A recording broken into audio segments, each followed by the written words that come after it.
Welcome to Politics Nation. I'm Al Sharpton, live from New Orleans, where I'm speaking on voting rights at the Essence Music Festival.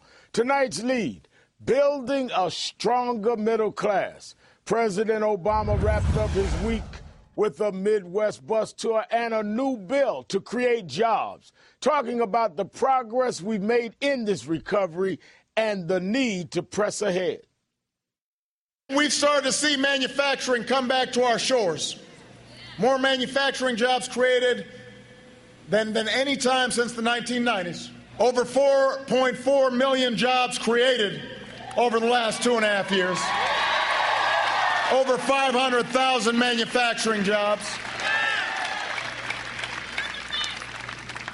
So we've been fighting back, but what we all understand is that we've got so much more to do.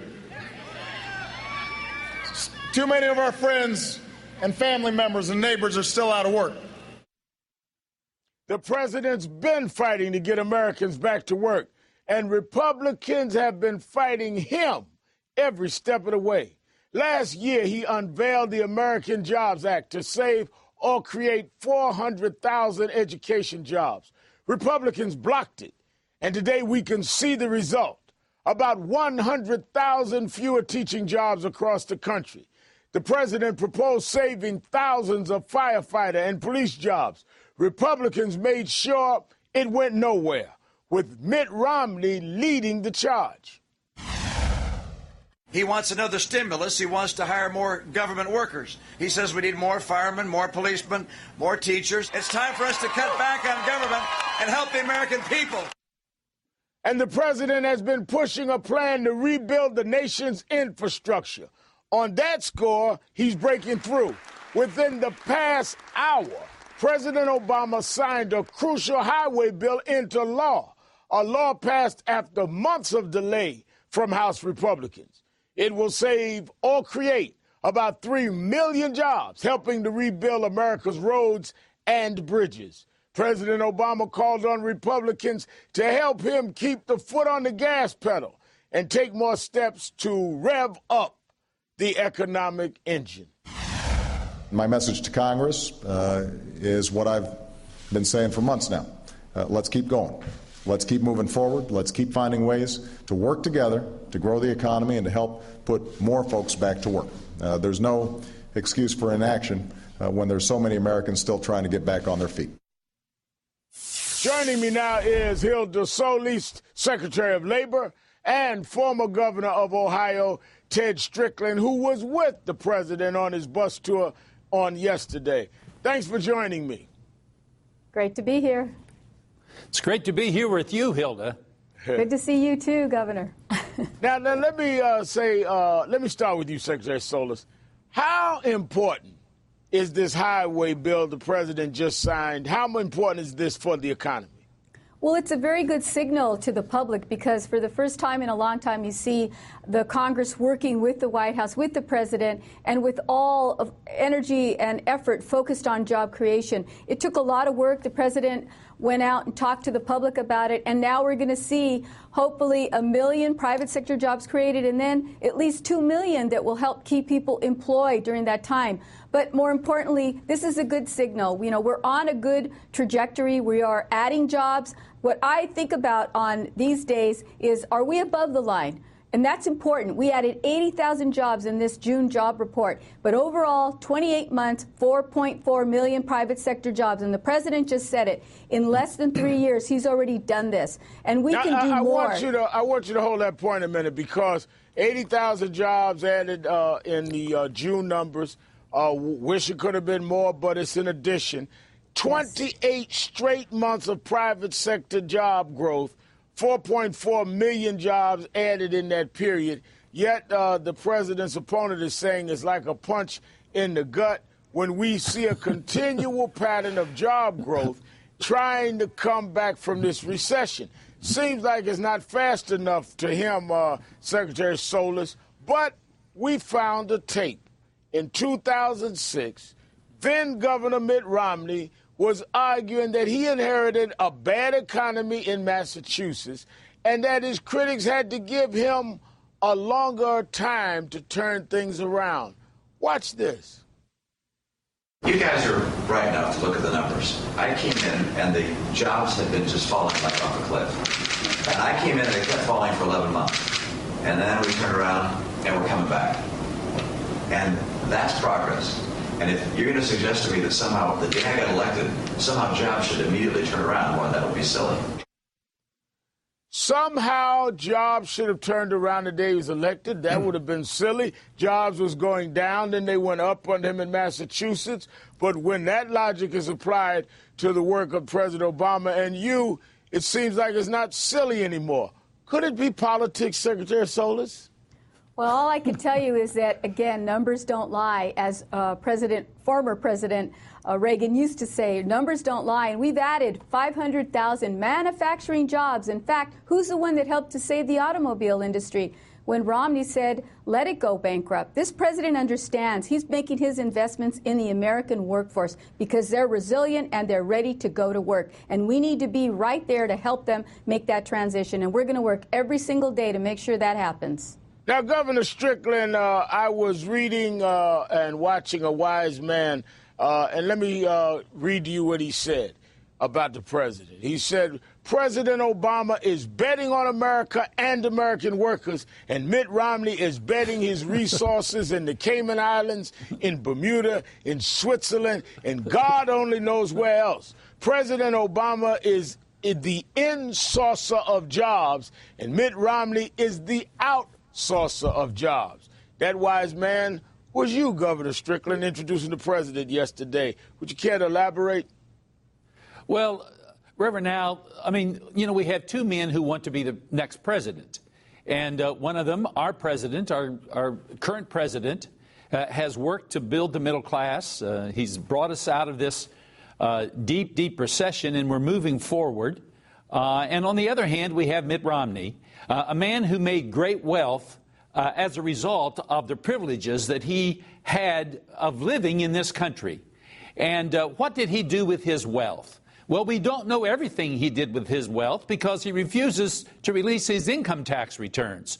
But we do know that he took part of his wealth and he invested that wealth in the Cayman Islands, a recognized tax haven. He opened up a bank account in Switzerland. He established a corporation in Bermuda. He went to South America when he formed Bain Capital, and he got money from shadowy investors, some of them anonymous. We don't know who they were. And now he wants to be the president. And he says, I'm the one who is worthy of leading this country because of my business experience. And I say, give me a break.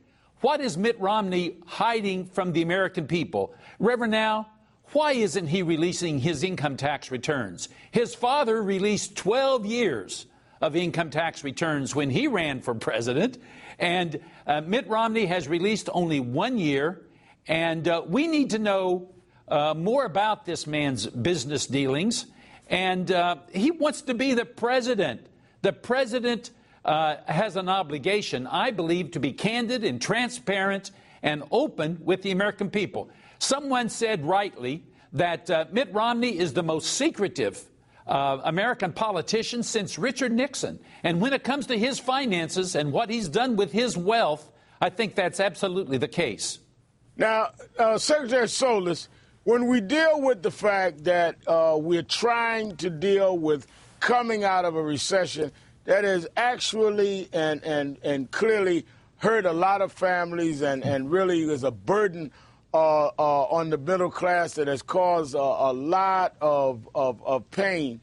But we must also remember how we got in this position and the policies that brought us here. President Obama urged people today to remember how we got into this mess in the first place. Listen to this.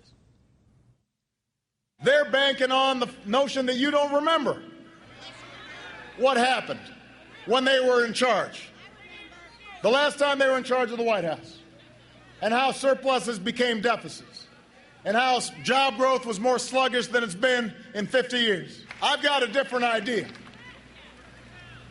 And let me be honest, it's not a silver bullet. It's not going to change things completely in the next day or the next week. but it moves us in a direction that is true to our traditions by building not from the top down, but from the middle class out.